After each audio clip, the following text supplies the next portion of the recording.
Hello, I'm Siska Becker, and you're watching World Highlights. In this 30 minutes news segment, we will bring you a compilation of the top stories that have made the headline this week. This is World Highlights.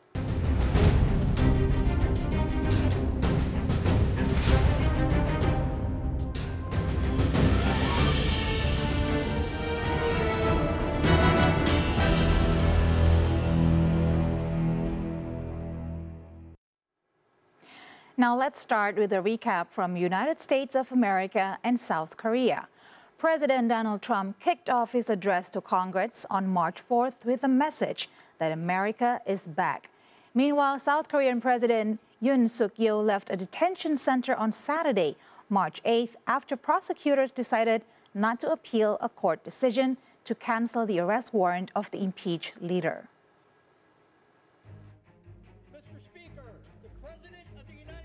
U.S. President Donald Trump arrived at the U.S. Capitol on March the 4th ahead of his speech in front of a joint session of Congress. The primetime speech, his first to Congress since taking office on January the 20th, capped a second day of market turmoil after he imposed sweeping new tariffs against Mexico, Canada, and China. The president intends to boast about his first month in office, calling it the most successful first month of any U.S. presidency in history, according to excerpts released by the White House ahead of the speech. He will also defend his tariff campaign despite concerns that it could raise consumer prices and slow economic growth. World leaders were watching Trump's speech closely a day after he paused all military aid to Ukraine. The suspension followed an Oval Office blow-up in which Trump angrily upbraided Ukrainian President Volodymyr Zelensky in front of TV cameras. President Donald Trump kicked off his address to Congress on Tuesday, March the 4th, with a message that America is back. I return to this chamber tonight to report that America... Taking office on January the 20th capped a second day of market turmoil after he imposed sweeping new tariffs against Mexico, Canada, and China. During President Donald Trump's address to Congress on March 4, 2025, Democrats protested his speech, holding up signs like false and safe Medicaid, with some turning their backs on him, revealing messages such as Musk steals and protect veterans. Representative Al Green of Texas interrupted Trump, shouting against cuts to safety net programs, leading to his removal by security. Several lawmakers, including Representative Rashida Tlaib, expressed their opposition by carrying signs or walking out. The protests were sparked by Republican efforts to pass a spending bill that could reduce funding for social programs, including Medicaid, to support Trump's tax cut plan. Despite the demonstrations, any impeachment efforts are unlikely to succeed due to Republican control of the House and Senate. South Korean President Yoon Suk-yeol left a detention center on Saturday, March the 8th, after prosecutors decided not to appeal a court decision to cancel the arrest warrant of the impeached leader. In announcing its decision on Friday, March the 7th, the court cited the timing of his indictment and questions about the legality of the investigation process. In the statement, Yoon said he would like to thank the Central District Court for their courage and determination in correcting the illegality. Yoon, the first South Korean president to be arrested while in office, has been in custody since January the 15th. He remains suspended from his duties and under insurrection charges over his short-lived martial law imposition on December the 3rd. The criminal case is separate from his impeachment trial, in which the Constitutional Court is expected to decide in coming days whether to reinstate him or remove him from office. Supporters of South Korean President Yoon Suk-yeol applauded as he walked out of a detention center on Saturday, March the 8th, after prosecutors decided not to appeal a court decision to cancel the impeached leader's arrest warrant on insurrection charges. As he left the facility, he waved, raised his fists, and bowed to cheering supporters waving South Korean and US flags. In Seoul, hundreds of anti-Yoon protesters gathered to denounce the prosecutor's decision to release him from the detention center. In his impeachment trial, the Constitutional Court is expected to decide in the coming days whether to reinstate or remove Yoon. Next on World Highlights, we'll discuss about the extreme weather condition across the world. But first, a short break. World Highlights will be right back.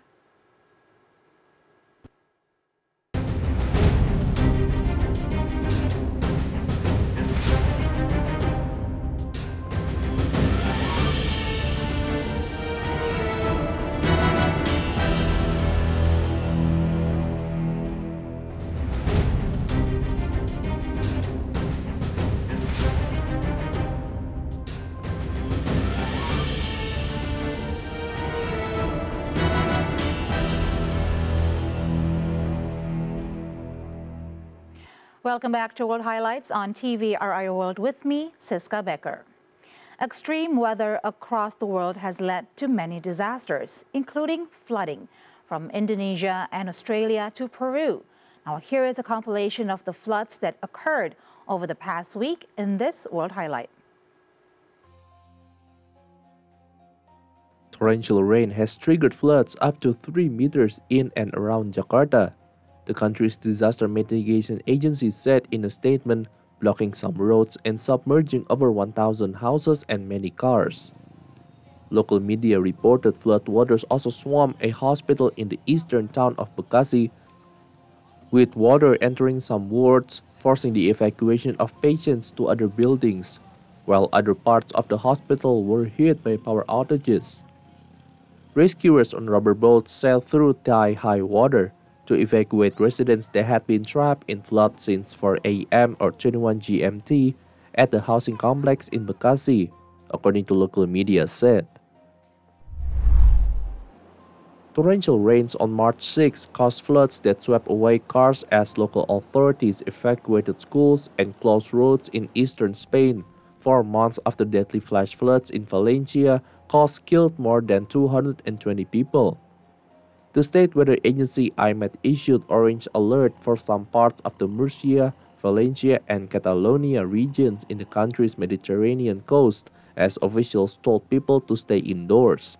Spaniards are still nervous after heavy rains last year caught authorities off guard and caused the country's deadliest natural disasters in decades, with many blaming locals and national officials for warning people in danger too late. IMET said a new weather front coming from the west would mean the rains would continue across the country until the weekend.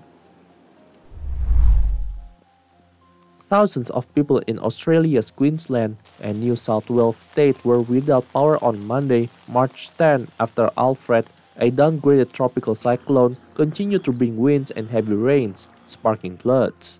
Australia's Prime Minister Anthony Albanese told the Seven Network on Monday that one soldier remained in a hospital after 2 Australian Defence Force vehicles en route to help residents in the city of Lismore were involved in a road collision that injured several officers on Saturday, March 8.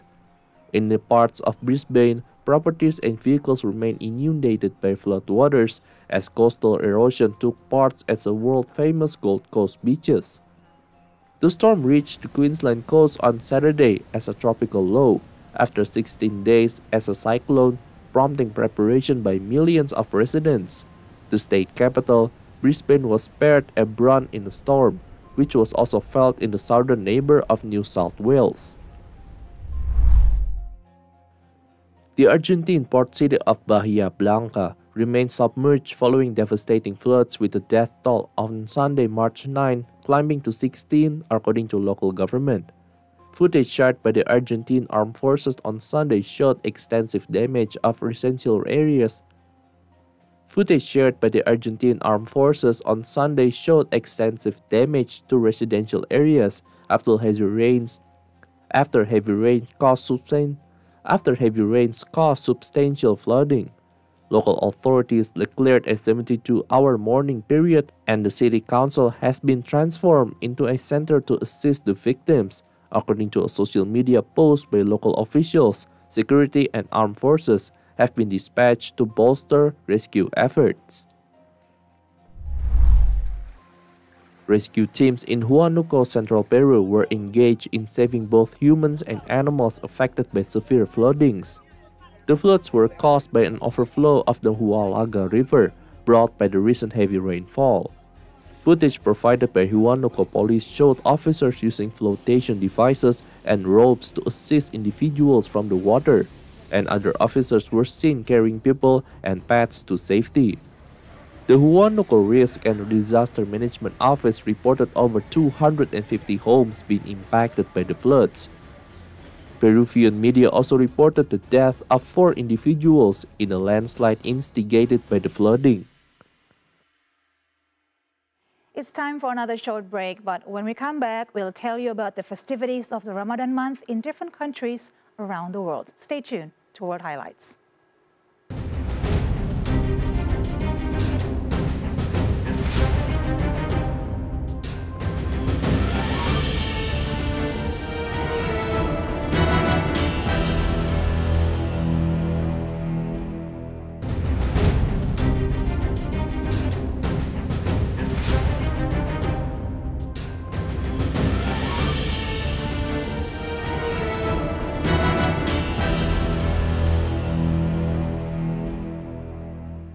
You're still watching TVI World's World Highlights with me, Siska Becker.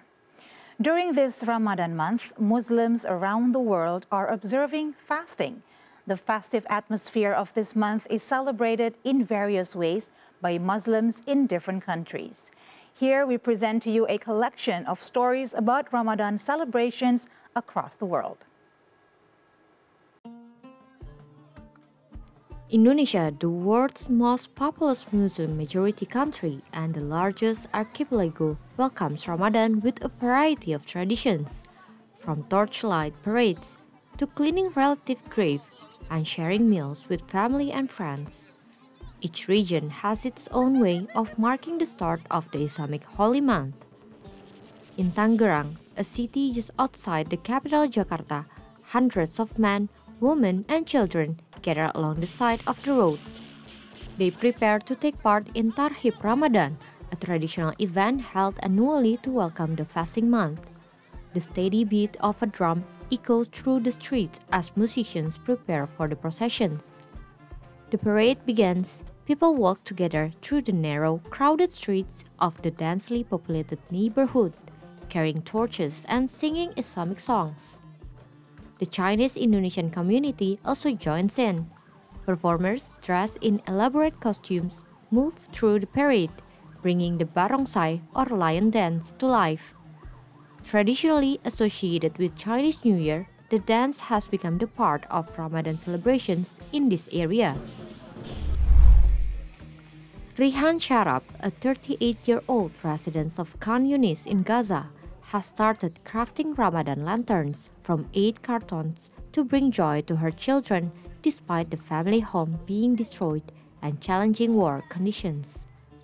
With no Ramadan lanterns available in local markets, Sharab started creating colorful lanterns in a makeshift tent beside the ruins of their family home. The lack of raw materials and frequent power outages pose significant challenges to her work. She is offering the lanterns at affordable prices, ranging from 5 to 30 shekels due to the low demand this year. Sharab expressed her hopes for the end of the war on Gaza, saying she hoped that the war on Gaza will end. Egypt's Al-Azhar organized on Tuesday, March the 4th, a group of iftar for its students, as part of its daily program that runs throughout the Muslim fasting month of Ramadan. Thousands of attendees, mostly international students studying at Al-Azhar University, gathered in the vicinity of the mosque to break their fast. Every day during Ramadan, Al-Azhar distributes 5,000 meals. This is the 4th year that Al-Azhar organizes the group iftar. Fasting in Ramadan, the 9th and the holiest month in the Islamic calendar, is one of the 5 pillars of Islam, and this is the time of the year when religious fervor is rekindled throughout the Muslim world. Visitors from around the world are gathering in Iraq's Shiite holy city of Najaf as they began to observe the month of Ramadan. The spiritual atmosphere is thick with reverence, and for many, it is not just a time for prayers, but also a chance to take home a piece of Najaf. Among the most sought-after souvenirs from the city are precious stones and drinks, particularly the revered Najaf stone extracted from the earth near Imam Ali bin Abi Talib's shrine. These stones are considered blessed, and many believe they carry special significance, offering spiritual benefits to those who possess them. During this time, the marketplace is bustling with people seeking these precious stones. Residents and visitors of Dubai gathered to watch the firing of the cannon, a tradition marking the breaking of the fast during the holy month of Ramadan. Set against the backdrop of Burj Khalifa, spectators watched members of Dubai police fire the cannon as the sound of prayers echoed across the city. First Lieutenant Matar Ibrahim Al-Tayyer explained the tradition. Before in 1960 and 1950, there were no microphones for mosques for one to hear in the houses the sound of azan, or call for prayers, or the sound of anything, to inform them that this is Maghrib prayers at sunset and iftar breaking of the fast. So the Emirate of Dubai used the cannons, he said. Other cannon firing events take place in different locations across the city. We have more international news coming your way on World Highlights. We'll be right back.